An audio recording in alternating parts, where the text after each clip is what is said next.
are not allowing the communication to be restored. Because in any country, if you want to start the trade, the first thing is communication. We have not allowed him to ply the trains. We have not allowed him to run the roads. Bridges are being blown. This is one aspect of the economy, that is the communication. Sunday, the 27th of June, 5:15 p.m. Our patrol en route to an act of sabotage. The operation is carefully planned, and there are patrols on both flanks.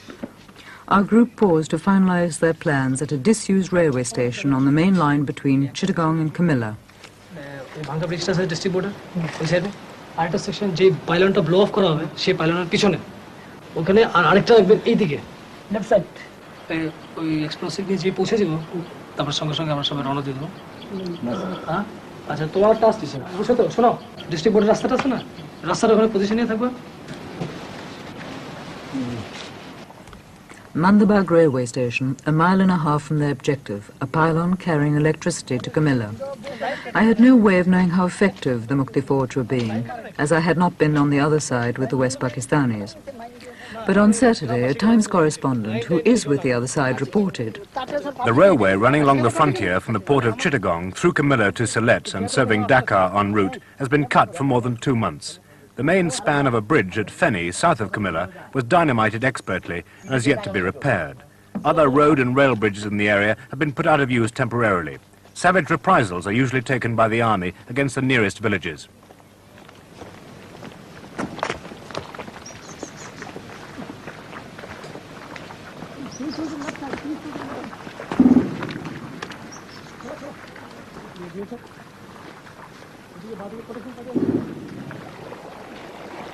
We are blowing off this pylon, you see, there's a double pylon, to disrupt the electricity and telegraphic communication between Kumela and Akhara. What's the point of that? The point is, as you have earlier known, that we are playing a psychological warfare, economical and administrative also. So this is from administration point of view. We don't want the administration to function smoothly also. So that was the point, to blow up this pylon. How often do you blow up pylons and bridges? We don't blow out very often. The reason is, after all, they are all our own property. And after the country is liberated, we'll all get them back. So it is pointless blowing off all the pylons.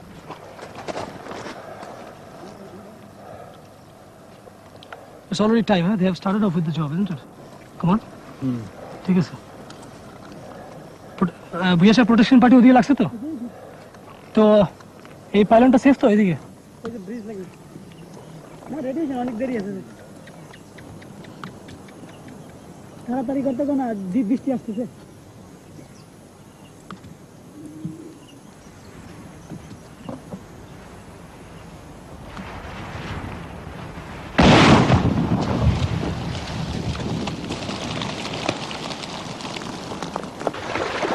The pylon was blown on the 27th of June. 13 days later, last Saturday, the Times said, An electric power pylon was sabotaged so that Camilla was without electricity for some days. The supply has now been restored. Captain, could you describe the fighting in your sector? In my sector, it's just like fighting any other war. What do you mean? I know you are convinced, or probably you foreigners especially, you have been hearing a lot of news and propaganda by the Pakistan radio that it's just a border skirmish. But yesterday you have seen, you went with myself and you saw this 5mm howitzer, 25-pounder and 120mm mortars. They are all landing. In border skirmish you don't have that. And probably with that telescopic lens you might have seen some Pakistani troops also. Their bunkers deployed. And we are fighting a regular warfare. How can you call it a border skirmish? And I wish you go back and you explain to people this is a full-fledged war. And we are just holding in this base and we go and we play hell into them. I go inside, right inside, I go behind them, I go on their side, I go anywhere I feel like. I kill them. Captain, it's now 3 months since the fighting started. Yes. You've been existing on the ammunition and the weapons you brought out with you. Firing position. How much longer can this continue? Well, it will continue as long as we have the resources and as long as we carry on capturing their ammunition. And of course we expect that some country will come to our aid. At least you have come, you have seen how the fighting is going on. Well, if somebody comes to our aid, only thing that we need is arms and ammunition. arms we have to maintain them, but we need some heavy weapons and ammunition. If that is the thing we get, then there is no problem, we can continue fighting. And if we don't get anything at all, well, you know the condition, what is happening in Sudan. They don't have any arms and ammunition, they are fighting with sticks, they are adopting different tactics. So that's what we are going to do. But Captain, about you personally, I mean, what about your family?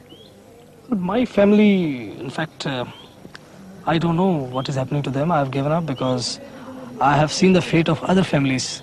When an officer has deserted and joined this Mukti Fauj, what happened to their families? They were all captured as prisoners and kept in the cantonment, and I don't know what has been done. So knowing all this, I ran away. You see? So I gave up. I just thought about God, whatever God does, and that's all. And I left. So I have no right to think about them, you see. Since I have sacrificed them, so how can I think about them now?